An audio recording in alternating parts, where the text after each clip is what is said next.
या कार्डाने अनेक तिकीटं मिळणार आहेत निवडणुकीचं सोडून.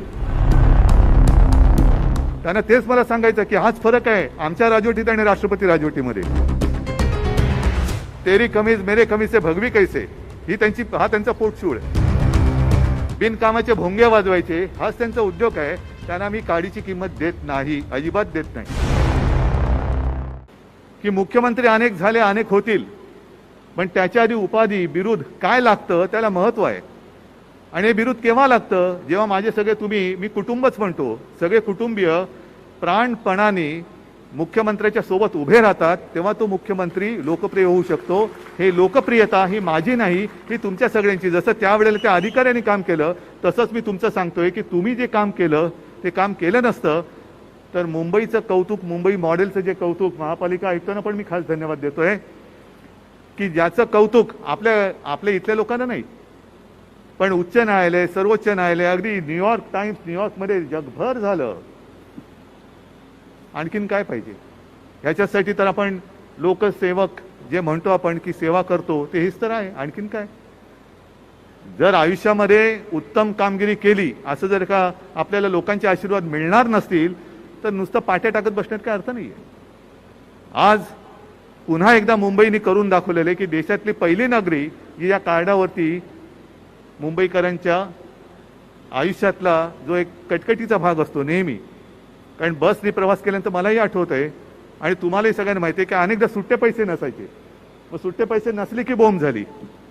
तेव्हाची गोष्ट वेगळी होती. तेव्हा आदित्य, आता तू सांगितलं की 5 रुपये, 10 रुपये, 15 रुपये, 20 रुपये. तेव्हा मला कलानगर ते मंत्रालय 1 रुपया मला वाटतं 1 रुपया किंवा 1 रुपया 5 पैसे, नंतर 5 पैसे वाढलेले. पण ते सुट्टे नसले तर पंचायत व्हायची. म्हणजे सुट्टे पैसे खिशात घेऊन एक खुळखुळत्या खिशाने जावं लागायचं BST मध्ये. आता ती खळखळ आणि खुळखुळाट जो होता तो या कार्डामुळे आता नाहीसा झालेला आहे. या कार्डाने अनेक तिकीटं मिळणार आहेत निवडणुकीचं सोडून. नाहीतर काही जणांना असं वाटेल मी अजितदादांना म्हटलं की एक कार्ड घेतलं की कोणत्याही पक्षात जाऊ शकतो. तसं नाही. ते ज्या पक्षात हे राजकारणाची सोय नाहीये इथल्या तिथे निष्ठेने काम करा तर तिकीट मिळेल. पण ही केवढी मोठी सहजता आहे. ईज ऑफ डुईंग बिझनेस म्हटल्यानंतर जर त्याच्यामध्ये सहजता आणत असू तर आपल्या आयुष्यामध्ये सहजता आणण्याची गरज आहे की नाहीये. आणि प्रवास हा विकासाचा सुद्धा असला पाहिजे. BSTचा जो प्रवास आहे, अगदी जुन्या काळातल्या बसेस घेतल्या तिथपासून इथपर्यंत, मग आता इलेक्ट्रिक बसेस आलेल्या आहेत. म्हणजे आरोग्यासाठी सुद्धा आपण विचार करतो आहोत, पर्यावरणाचा विचार करतो आहोत. पुढची जी काय हानी जी गेल्या वेळेला किंवा काही काळापूर्वी आपल्याला उपलब्धता नव्हती म्हणून शक्य होत नव्हतं, ती आता शक्यता आपण नुसतं बोलत नाही आहोत. चर्चा, प्रदूषण वाढते काय बरं करावं, उष्णता वाढते काय बरं करावं. नाही, आज पूर्ण देश जो उल्लेख आदित्यने केला की आपल्या बसस्टॉपचं डिझाईन, दादा तुम्ही पण केला, बसस्टॉपचं डिझाईन प्राईम मिनिस्टर ऑफिसने मागितले की दिखाइए कैसा दिखाइए. त्यांना तेच मला सांगायचं की हाच फरक आहे आमच्या राजवटीत आणि राष्ट्रपती राजवटीमध्ये. आमची राजवट बघा कशी चाललेली आहे. बस थांबे सुद्धा लोकांना आल्हाददायक आहेत. कारण ज्यांच्या घामावरती, ज्यांच्या कष्टावरती केवळ मुंबईच नव्हे, केवळ राज्यच नव्हे तर संपूर्ण माझा हिंदुस्थान चालतो, त्या हिंदुस्थानमध्ये माझ्या मुंबईकरांचा हा सिंहाचा वाटा आहे त्या कर भरण्यामध्ये. त्या मुंबईकरांसाठी आम्ही काम करतो आहोत. बाकीच्या राजकारणाची मला पर्वा नाहीये. मला पंचायत एवढीच होते की अशा कार्यक्रमामध्ये एकतर राजकीय किती बोलावं ह्याला एक मर्यादा असते आणि त्याच्यातून मुख्यमंत्री उपमुख्यमंत्र्यांनी किती बोलावं हाही एक मुद्दा असतो. पण सगळेच जर का ताळतंत्र बोलून असतील तर आपण थोडंसं सोडायला काय हरकत नसावी. थोडं ताळतंत्र सोडायला काय हरकत आहे. तरी सोडणार नाहीये मी. पण जे गेले काही दिवस चाललेलं आहे, हिंदुत्व सोडलं, शिवसेनेने हिंदुत्व सोडलं, म्हणजे नेमकं काय सोडलं? हिंदुत्व म्हणजे काय धोतर आहे का हो? हे घातलं, नेसलं आणि सोडलं, हे असे नाहीये. एक मुद्दा मी मुद्दामून सांगेन की जे आता आम्हाला हिंदुत्व शिकवत आहेत त्यांनी लक्षात ठेवायला पाहिजे काय तुम्ही हिंदुत्वासाठी केलेलं आहे. ज्या वेळेला बाबरी पाडली गेली होती तेव्हा सुद्धा तुम्ही बिळामध्ये लपला होतात. राम मंदिर बांधण्याचा सुद्धा निर्णय हा तुमच्या सरकारने घेतलेला नाही, तो कोर्टाने दिलेला आहे. आणि बांधताना सुद्धा तुम्ही लोकांसमोर झोळ्या पसरवलेल्या आहेत. मग तुमचं हिंदुत्व आहे कुठे? आणि शिवसेना प्रमुखाने जे आम्हाला हिंदुत्व शिकवलेलं आहे ते हेच हिंदुत्व आहे त्यांनी जे सांगितलं, अजूनही शिवसैनिकांकडे जे बसलेत त्यांनी प्रत्यक्ष ती सभा पाहिलेली आहे. शिवसेना प्रमुखांचं हिंदुत्व हेच आहे. त्यांनी सांगितलं होतं की मला देवळात घंटा बडवणारा हिंदू नको आहे, मला अतिरेक्यांना बडवणारा हिंदू पाहिजे. हे कुठले आले घंटाधारी हिंदुत्ववादी? घंटाधारी हिंदुत्ववाद्यांनी आम्हाला गदाधारी हिंदुत्ववाद्याने हिंदुत्व शिकण्याच्या भानगडीत पडू नये. आमचं हिंदुत्व हे गदाधारी हिंदुत्व आहे. जिकडे हनुमान चालीसा असेल पढा. रामदास स्वामींनी सुद्धा मारुती स्तोत्र लिहून ठेवले, अप्रतिम आहे. भीमरूपी महारुद्रा. ते भीमरूप आणि महारुद्र काय असतं ते शिवसेना जर तुम्ही अंगावर आलात तर दाखवायला कमी पडणार नाही. कारण आमचं हिंदुत्व हे हनुमानाच्या गदेसारखं गदाधारी आहे. या घरी यायचं, या हनुमान चालीसा तुमच्या घरात जर ती पद्धत नसेल, संस्कृती नसेल, आमच्या घरात येऊन बोलायचं असेल तर बोलू शकता जरूर. पण त्याला एक पद्धत असते, पद्धत असते. लहानपणापासून मी बघत आलेलो आहे. अशी एक म्हण आहे की साधू संत येती घरा तोची दिवाळी दसरा. पण आमच्या घरामध्ये दिवाळी असो, दसरा असो किंवा नसो, साधू संत येतच असतात. शिवसेना प्रमुख होते, मा होती तेव्हाही येत होते, आताही येतात. पण ते नीट बोलून सांगून येतात की मैं आपके घर आना चाहता हूं, कुछ तो आपको बताना चाहता हूं, आइए जरूर आइए, आगत स्वागत आम्ही करू. पण दादागिरी करून याल तर दादागिरी कशी मोडायची ते सुद्धा आम्हाला शिवसेना प्रमुखांनी हिंदुत्वाच्या व्याख्येत समजून सांगितलेलं आहे. म्हणून मला जास्त काही बोलायचं नाहीये. लवकरात लवकर माझा इरादा आहे एक जाहीर सभा घ्यायची. कारण हल्ली सभेचं पेव करोना गेला असं वाटतंय. पण मी आपल्याला सगळ्यांना पुन्हा एकदा सांगतो की निदान जोपर्यंत महाराष्ट्राचा मुख्यमंत्री आणि उपमुख्यमंत्री मास्क काढत नाही तोपर्यंत तुम्ही सुद्धा मास्क काढू नका. आता सगळ्यांनीच मास्क काढलेले आहेत. कारण मागे बोलले ते परत बोलतो की मास्क सक्ती जरी नसली तरी अजून मास्क मुक्ती झालेली नाही. त्याच्यामुळे थोडंसं एक भान ठेवून जाऊया पुढे.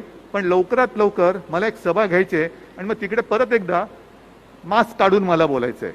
सगळ्यांचं एकदा काय तो परामर्श आणि सोक्षमोक्ष मला लावूनच टाकायचं आहे. हे तकलादू हिंदुत्ववादी आलेले आहेत, नकली नव हिंदू. तेरी कमीज मेरे कमीज से भगवी कैसे, ही त्यांचा पोटशूळ. तर त्यांचा समाचार एकदा मला घ्यावा लागणारच आहे. तर तो घ्यायचा तेव्हा घेईन. असो, आता लोकेशजी आपण जे सांगितलं बऱ्याचशा योजना तुम्ही सांगितल्या आणि मला पण तुम्ही मुद्दामून एक लिहून दिलं कागदावरती की जवळपास आता आपण किती ते बटन दाबलं किती कोटी रुपये गेले यांच्या 483 कोटी रुपये आत्ता तुमच्या सर्वांच्या साक्षीने तुमच्या समोर करू पाहू बघतो नाही केल्यानंतर तुम्हाला सांगतोय की 483 कोटी रुपये तुमच्या खात्यामध्ये गेलेले आहेत. मुंबईच्या शुद्ध हवा कार्यक्रमात ई बसेस हा सुद्धा उल्लेख झालेला आहे की सुमारे पुढच्या 4 वर्षात 1000 कोटी आपण देतो आहोत. 250 कोटी रुपये. बघा उपमुख्यमंत्री म्हणजे आपल्या अर्थमंत्र्यांनी सुद्धा मान होकारार्थी हलवलेली आहे. म्हणजे इकडे खोटं नाटक काही आम्ही करत नाही आहोत. मागील 3 वर्षात जवळपास 4500 कोटी दिलेले आहेत. अनेक उपक्रमामध्ये हे तर तुमच्या सगळ्यांच्या मेहनतीचं फळ आहे. अनेक उपक्रमात आपली बीएसटी मुंबईकरांची माझी बीएसटी ही नंबर 1 आहे. आता सुद्धा नंबर 1 आहे. खरं म्हटलं तर बीएसटी कशी चालवतो आहोत हे चालवणाऱ्यांना आणि पुढे जे महापालिका आणि आपलं सरकार आहे त्यांना माहिती काय कोणत्या संकटातून आर्थिक संकटातून बीएसटी चाललेली आहे. काही वेळेला असाही प्रसंग आला होता की अरे बापरे आता बीएसटी पुढे चालू शकेल की नाही. जसा एसटीचा एक विषय आहे बीएसटीचा तसाच विषय आहे. कारण अत्यंत माफक दरात उत्तम सोय द्यायची ही काही साधीसुरी गोष्ट नाहीये.